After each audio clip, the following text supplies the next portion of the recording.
রাজধানীর বুকে এমন এক বাজার যেখানে টাকার অঙ্কটা ছোট হলেও স্বস্তিটা বড়।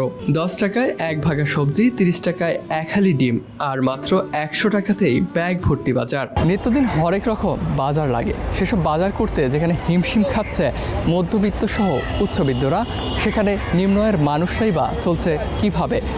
তাদেরই জন্য এই বাজার। শুনতে অবিশ্বাস্য হলেও ঢাকার পূর্ব নাখালপাড়ার রেললাইন ঘেঁষে গড়ে ওঠা এই ফকিন্নি বাজারে প্রতিদিনই চলছে এমন সস্তার কেনাবেচা। নিত্যপণ্যের ঊর্ধ্বমুখী দামের চাপে যখন সাধারণ মানুষের সংসারের হিসাব মেলানোই কঠিন, তখন এই বাজার যেন স্বল্প আয়ের মানুষদের কাছে একটুখানি স্বস্তির ছায়া। এই ফকিন্নি বাজারে এই মনে করেন 30 টাকা 40 টাকা ভাগা কিনা নিয়ে তারপর খাওয়া লাগে। এখানে আমরা আসি আর এইখান থেকে আমরা কম দামে বাজার করে খাইতে পারি, কিন্তু বড় দোকানে গেলে তো আমরা খাইতে পারি না। এ বাজারে টমেটো, মরিচ, আলু, লাউ কিংবা শাক, বেশিরভাগ সবজি এখানে বিক্রি হচ্ছে। সাজানো প্রতিটি ভাগ মিলছে 10 টাকার মধ্যে। অল্প টাকায় প্রয়োজন মেটাতে এই বাজারে ভিড় করছেন নানা বয়সী ক্রেতা। স্বল্প লাভে পণ্য বিক্রি করে কোনো মতে নিজেদের হিসাব মেলাচ্ছেন বিক্রেতারাও। সবজি বুঝা দাম ভালো আছে, একটু নিয়মটা আছে, ভাগও বেছে হেনে আবার ভালোটা নাটপও বেছে, বুঝেন না? এটা তো দাম বুঝছে না, ব্যাগ ভরবো তো তরকারি 200 টাকা 300 টাকা হলে তো ব্যাগ ভরতে পারবেন। একটু কম দামিও আছে, একটু বেশি দামিও আছে। বেশি দামটা হইলে নিলে আধা হইব, আর কম দামিটা নিলে এক ব্যাগ ভরবো।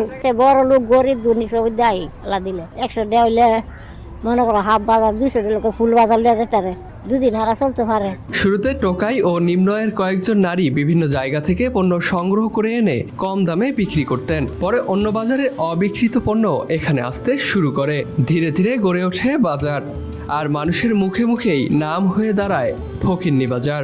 বাজারের নাম তো এটা ফকিন্নি বাজার। এটা এখন কে লেগে ওই যা এটা কোনো বাজার ছিল না, এটা তো ফুন্নিরা টোকা টাকায় লয়ে লয়ে বইতো, ওই মানছে কিনে কিনে নিত। চাই দেয় মালে না চলে, এজন্য আস্তে আস্তে বাজার হয়ে গেছে, মনে তো ভালো বাজার হয়ে গেছে। বাজারের নামের পরিচয় যাই হোক, স্বল্প আয়ের মানুষদের কাছে এই বাজার হয়ে উঠেছে কম খরচে সংসারের প্রয়োজন মেটানোর একটি নির্ভরযোগ্য জায়গা। ওয়াসিমুল বারিসিয়াম, বাংলাদেশ বুলেটিন, ঢাকা।